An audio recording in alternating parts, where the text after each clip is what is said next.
Hi everyone, welcome back in another video project where I'm going to share with you a really modern landing page. And so before I start showing you the landing page, one heads up is this video is not for, it's not a beginner friendly. So actually is something that I want to share with you is how to be able to create a really good looking landing page as I'm going to show you in a short period of time. So this is where I'm uh, providing this website called Ballstack. So if you are subscribed to my channel, so you already know about this website. So this website is actually providing reusable components or blocks ready to use, copy and paste, and also providing a Next.js generator project with the database and NextAuth already built in. So all you have to do provide your in the env files your variables, and you are ready to go. So I want to just make this clear before I move any further. So let's go back to our landing page, and we're going to be using React, TypeScript, Tailwind CSS, Shadcn, and Next.js. And of course, we're going to be using this website. So if we go to the blocks section, so as you can see, I have many blocks that we're going to be using, and they are organized uh, like this. So we have the landing page, the authentication, and the dashboard. And also, if you look at my recent projects in my YouTube channel, so I used mainly the components from this section to be able to create really good looking dashboards in a less period of time. So this is what I'm doing to stand out a bit in the market. So let's go back to the landing page. So as you can see, we have the navbar, a floating navbar. And if I scroll down, we have this amazing hero section. And as you can see, we have a dashboard. And the reason for this is because it is for uh, a project that I built for about 1 year ago, and you can find it in my YouTube channel. And the thumbnail is Full Stack Project Manager with the same color scheme. So I thought, why not to create a really good looking and beautiful landing page, because the landing page for that project wasn't that good. It was very basic, but because I learned many skills, I learned a lot of skills, and also I got some experience. So I think now I can be able to create modern and good looking landing pages like this. And of course, to have this tool in your hands to be able to create faster landing pages and also faster UIs in general. And then we have the customer section. We have the our process section. So we have the bento grid, and all of these images are real from this landing page or this project. And also some of the information in other sections are not real, just made up, just to be able to create this landing page. And then we have the how it works section. And by the way, all of these components, I took them from this website. So all you have to do is just to know how to use them. And this is why I'm creating this video, to be able to actually create the project that you want and adapt them as you would like. And then we have the productivity section or the block section. Then we have the pricing section, and here we have the uh, the F, FAK section, and finally we have the testimonial section. All those are just made up, the newsletter, and finally we have the footer section. So this is the landing page. As you can see, the landing page has a lot of section, but it's going to take you less time when you use reusable components to save you a lot of time. So think about it, just building this for a client or just for yourself. So how long it's going to take you if you build everything from scratch? So it is a total waste of time. So this is what I came up with where when you get experience with React. So you need to build to have a tool to be able to save a lot of time and just focus on other elements or new territories. And also we have the dark mode as well. And also one thing that I'm providing in the Next.js boilerplate generator. So if I click on the login, so so we're gonna go to the route and we're gonna have this beautiful uh, form. So already served in the boilerplate generator for free.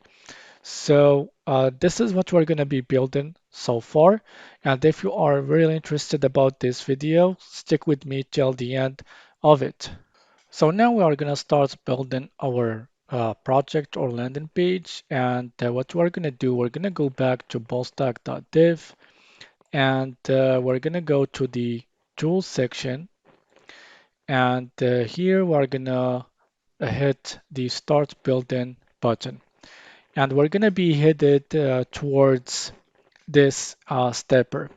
So this stepper has 3 steps to be able to gather information about the Next.js boilerplate code that you want to create. So the project name, so I'm going to select project master and I'm going to add a really short and basic description.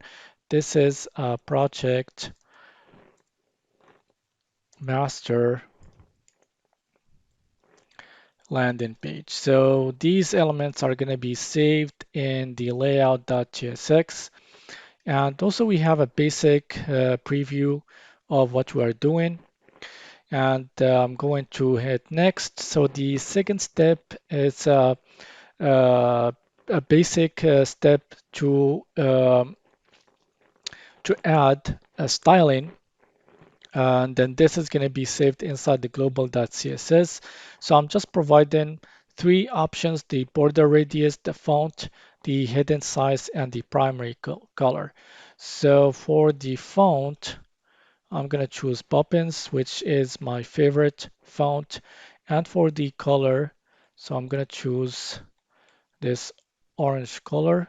So the same color that we used in the landing page and I'm gonna hit next. And finally, we have a project overview of everything that we choose before we generate our project. So I'm gonna hit generate, and this is going to generate all the code or the source code of the Next.js inside this zip file. So I'm gonna open it up.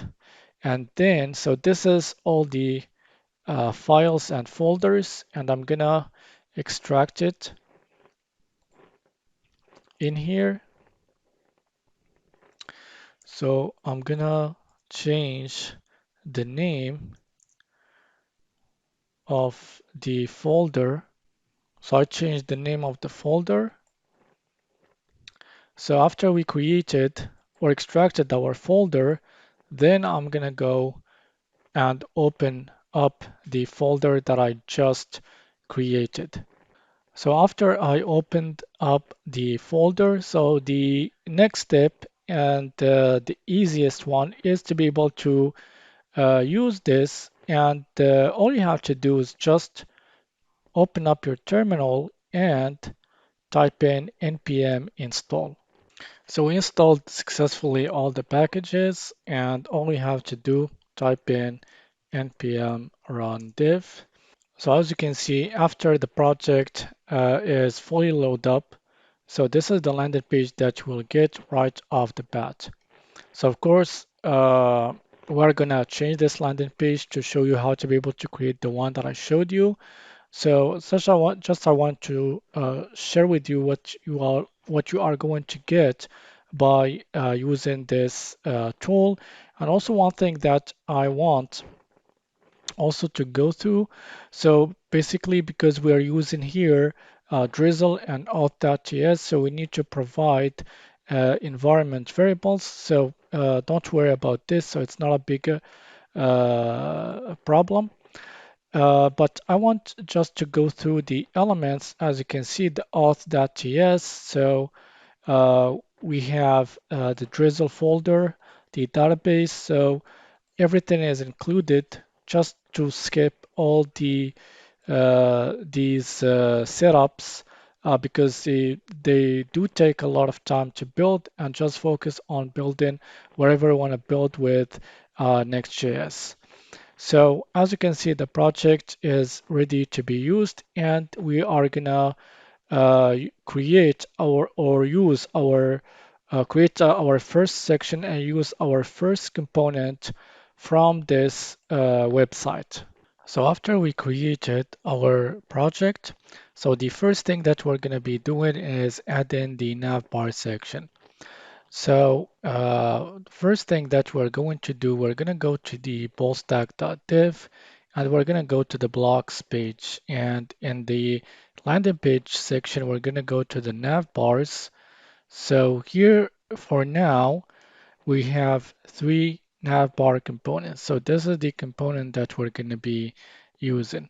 So you can check the code if you want. So before you use it, and also we have the docs section. So here I'm providing some examples on how to be able to use the component. So what I'm going to do, I'm gonna click on the download component, and what I'm going to do, I'm gonna go to the folder of the project, and so this is the folder, and I'm gonna go to the app and the components folder, and here I can be able to save the component because we're gonna be using this when we are going to use other components. So if I go back to the source code and I go to the components folder, so we have our navbar 3.csx. So this is the whole component. As you can see, it is a pretty long component. I think it has 500 lines of code, so it's a pretty long and heavy component. But as you can see, it's a time saver. So don't want to create this from scratch every time that you want to build a new project. So it's total waste of time. So this is why I decided to create this pull stack to be able to create projects faster and also to save a lot of time. And I'm providing this for free, guys, because it takes me a lot of effort, even though I'm using AI, but it takes a lot of effort to build these components. And again, these components are going to be free for a limited time. So once I start getting some traction to this website, then I'm going to make some of the components paid. So now let's go back to the page, and here we have already things structured. So we're gonna stick to the structure, and what we're gonna do here, if we go to the navbar header, so here we have the home page components folder, and we have the folder header, and inside the header.jsx. So what I'm gonna do here, instead of using the navbar2, I'm going to import navbar 3 component that we just added. Since they are using the same structure of props, so all we have to do is just import the new component. So I'm going to get from the old one, I'm going to save the file to be able to see the new update in our page. So I'm going to go back to the page. So let me reload the page to be able to see the new update, and hopefully we can be able to see the new nav bar. So as you can see, this is the new nav bar. So as you may notice, this is not sticky because the sticky is false. So if I get rid from this prop, so it is by default, if we go to the navbar 3 component, at the top in the prop section. So let's go to the prop section, and as you can see, it is by default true if it is not provided in the props and the component or the route where we are using the component. So if we go back here, as you can see, this is sticky. So once the sticky is true, so it's gonna the position is gonna turn to fixed. So that's why we see the hero section like took the space at the top because this become fixed, so we can be able to make this appearance or make the nav bar appeared like when we are scrolling in our landing page. So we're going to fix this, of course, and also we need to do some updates in the styling to be able to get the style that I showed you. So now we're going to style our nav bar, and the first thing that we're going to do, we're going to create or change the logo. And so basically we're going to just add the logo of the application. So this is what I showed you in the demo. So what I'm going to do here inside the components folder, I'm going to create a new file and I'm going to call it app logo.tsx because we're going to reuse this inside the footer section. So so this is the simple functional component called app logo, and we're going to return this icon from React icons. So let's get rid from this. And what I'm going to do here, I'm going to go back to the header.jsx and in the logo prop of the main object, I'm going to call the app logo component that I just added inside the components folder. And so I'm going to save the file. And also I'm going to get rid from the name. And so hopefully we can be able to only see the logo in the nav bar. So as you can see, so this is our logo, and I think right now it looks a lot better. And we're gonna keep customizing our uh, nav bar. So let's go back to the code, and here I'm going to add these Tailwind utility classes in the class name prompt. So I'm gonna paste the code.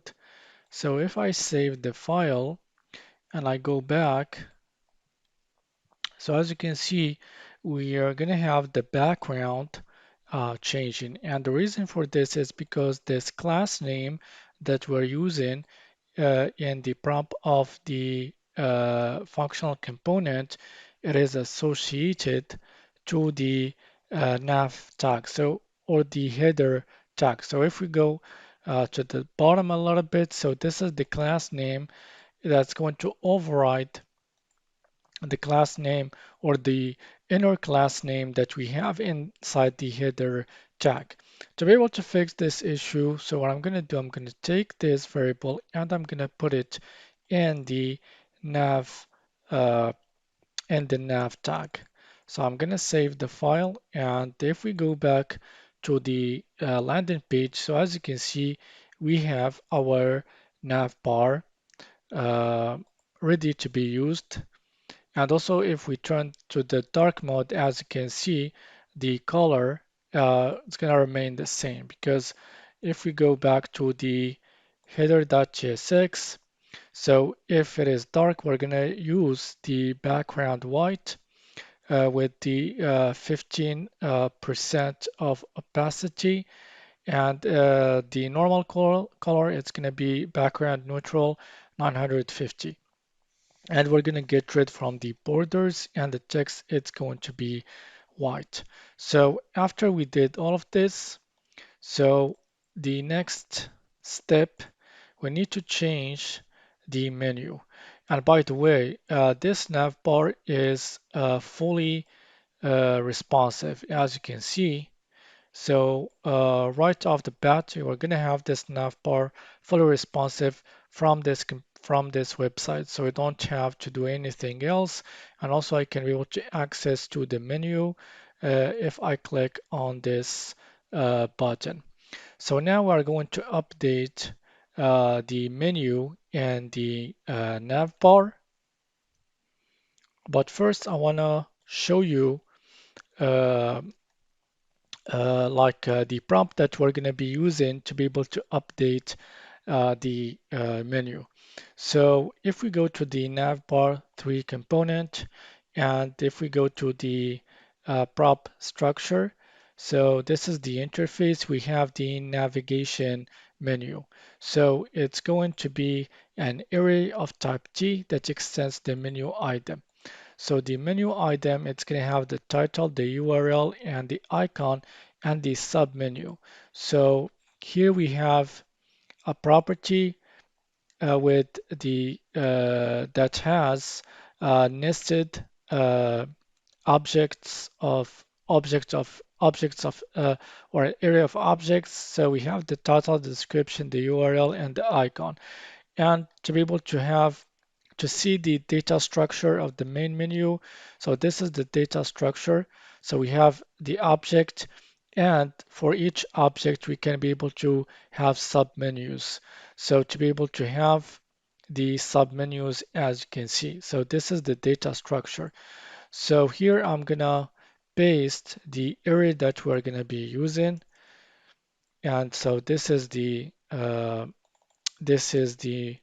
array, and I'm going to import the the interface from the menu or the navbar 3 just to make sure that we have the right data structure before we use it in the navbar 3 prompt. So once we have this, all we have to do is use the main menu prompt or the navigation menu prompt, and I'm going to assign it to the main menu area that we just created. So if I save the file and I go back to the landing page, so as you can see, we have our new menu.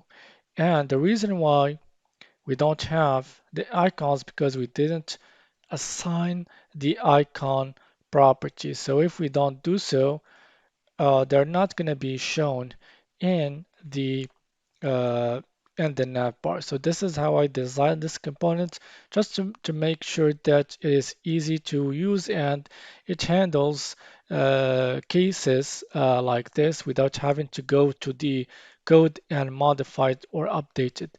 And just focus on building wherever that you are building. So as you can see, we have a full navbar ready to be used that handles the light and dark mode and all the colors and the we can be able to see clearly the nav bars in both themes. So once we have this, so now we're going to start working on the hero section. So after we added the nav bar, so the next section that we are going to tackle is the hero section. So the first thing that we're going to do, of course, we're going to go back to the ball stack, and I'm going to start everything all over again to access to the hero section that we're going to use. So in the blocks page, so go to under the landing page section, go to the hero sections, and we're going to access to all the hero sections that we have currently now. And this is the hero section that we're going to be using, which is the hero section 6. So what I'm going to do, I'm going to click on download component to access directly to the components folder of our project. So we're going to save our components in here. So once we have our components in our project, as you can see, so this is the component right inside the components folder. So now we can be able to use this component. So what we're going to do, we're going to go to the features section, and under it we have this file. So sorry, we're going to go to the hero section, And here, what we're going to do, we are gonna get rid from this, and we are going to import hero section 6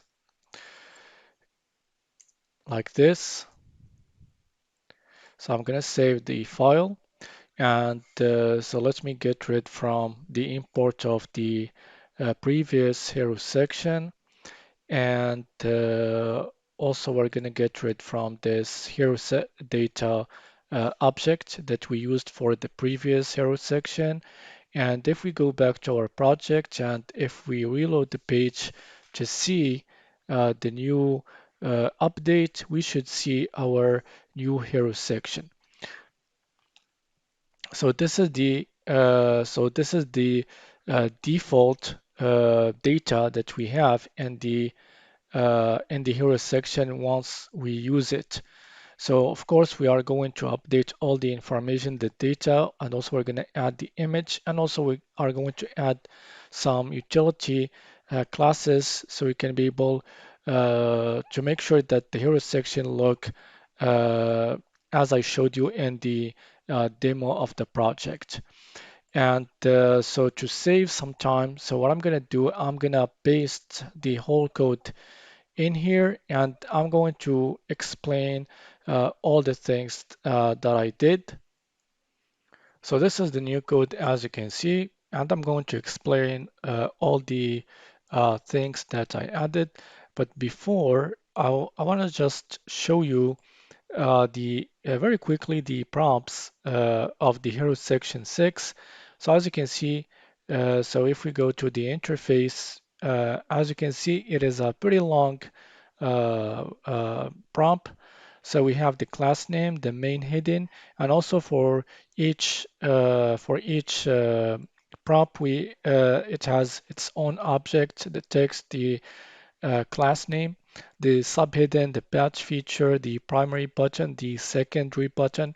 So as you can see for the button or each button, we have the text, the variant, the class name. So I made sure that this component is reusable as much as I could. And also, I want to make sure that you can be able to update the hero section without having to go through the component itself and do the update, especially when it comes to styling it.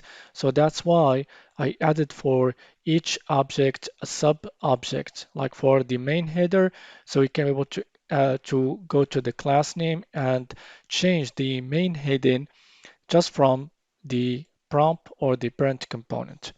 So, and also I want to first show you the result that we got. So as you can see, we have the same result that I showed you in the demo of the project. So to be able to push down a bit the hero section, so we're going to use the class name. So the padding top, so it's going to be 120 12 pixel. So we add a little bit of paddings at the at the left and at the right, and also when we reach the 640 pixels, so the paddings is going to be like this. And also we created some constants. So the main hidden text, so it's going to be React node type since we're using the h1 tag. So if we go to the hero section 6 and the main hidden or the text property of it could be a string or React node. So the reason why I did so, so we can be able to style the main hidden. I like to be able to add different things in here. So for in our case, I made the effortlessly word in another span, and I used the text primary utility class so you can be able to use the color from or the main color from Shadcn as you can see. And also I added some class utility classes and the class name of the h1 tag so you can be able to get this styling. And also, as you can see, we have the feature badge that we can access to from this prompt, and we're going to use the text property. So we have the subhidden, so we're going to use this variable or this constant, and the image placeholder, so it has the source tag. So we're going to use this from the public folder, and the primary button. So we're going to update the text by using its property called text, and we're going to call it the get started for free. And since we're not using the secondary button, so we're going to use the one that is provided in the hero section 6, which is the default value. And as you can see, this is our component, easy to hook up with your projects. All you have to know is how to use this component by accessing to the interface, to know how to use it, and to make things easier. So that's why I'm providing the docs section. So I'm providing some examples to see how to use this component if you want to access to this, or if you have some troubles using the component. So as you can see, this is the hero section. So we built or we added the navbar and the hero section, and we're going to keep going. So the next section, it's going to be the so-called the customer section, but we're going to use feature section. So if we go up, so if we go to the blocks, so we're gonna access to the feature sections, and in the feature sections, so we're gonna use, um, sorry, we're gonna go to the hero section again, and we're gonna use the first one. So we're gonna use this, and we're gonna get rid from some of the elements as I'm going to show you to get this, so to get this final result. So after we created the hero section, so the next section that we're going to be adding, as I said, the customers section. So this is the section that we're going to be adding. And as I said, we're going to use the hero section 1, and we're going to modify it so it can so we can get this result. So we already have this hero section in our project. So the one that we were using in the boilerplate landing page that I'm providing with the project. So this is the hero section.tsx. So this is the component that we're going to be using. So first thing first, under this folder, I'm going to create a new folder, and I'm going to call it customer section, and I'm going to create another file, and I'm going to call it customer section dot gx. Probably you are wondering why I'm doing this kind of structure, why I'm creating a folder, and inside of it I'm creating a file. Why not creating one all the files lined up under the home page component. So the reason why I'm doing so, so if for example we want to add a function or mock data or anything like this that is for a section, I want things to be organized. So this is why I'm doing so. So I'm going to generate this boilerplate functional component, and I'm going to actually rename the functional component, and I'm going to rename it to customer section. And then we're going to import the customer section component in the page.jsx. So we're going to go under the hero section, and I'm going to call customer section component. So I'm going to save the file, and then so let's go back to the customer section component. And what I'm going to do here, so let me recall this tag into from div into section, and I'm going to call the hero section uh, sorry the hero section 1 component. So the first thing that I'm going to do, um, I'm gonna see if this is loaded, and uh, we have a little issue because in this component we need to provide the property primary button. So this is what I'm going to do, primary button, and I think it has the text. So I'm going to just add this just to get rid from this error. And if we go back to our project after loading the page, so we have this issue since the component has an event listener, the onClick, and this is a server component. So if I do this and I use the use client flag to turn this into a client component, so we should get rid from this error. Now the error is gone, and if we go under the error section, so this is the component that we have. So the next thing that we're going to be doing, so we're going to update this code, and we're going to add or use the prompts provided by this component, and also we are going to add some dummy data, and we're going to use them in this component to be able to see the final result that we have in here. So I'm going to do, just to not waste any time, I'm going to paste the whole code in here. I'm going to explain everything. So this is the code, as you can see. And if we go back to our browser, so let me reload the page to see the results. And so this is the result. Of course, as I said, all of these icons or companies, I'm just using them for the sake of this landing page. So nothing is true from here. And one last thing that I need to do, as you can see, we have a lot of space between the text and the icons. And what I'm going to do first in the hero section one, so in the icons section, so I'm going to get rid from the top margins.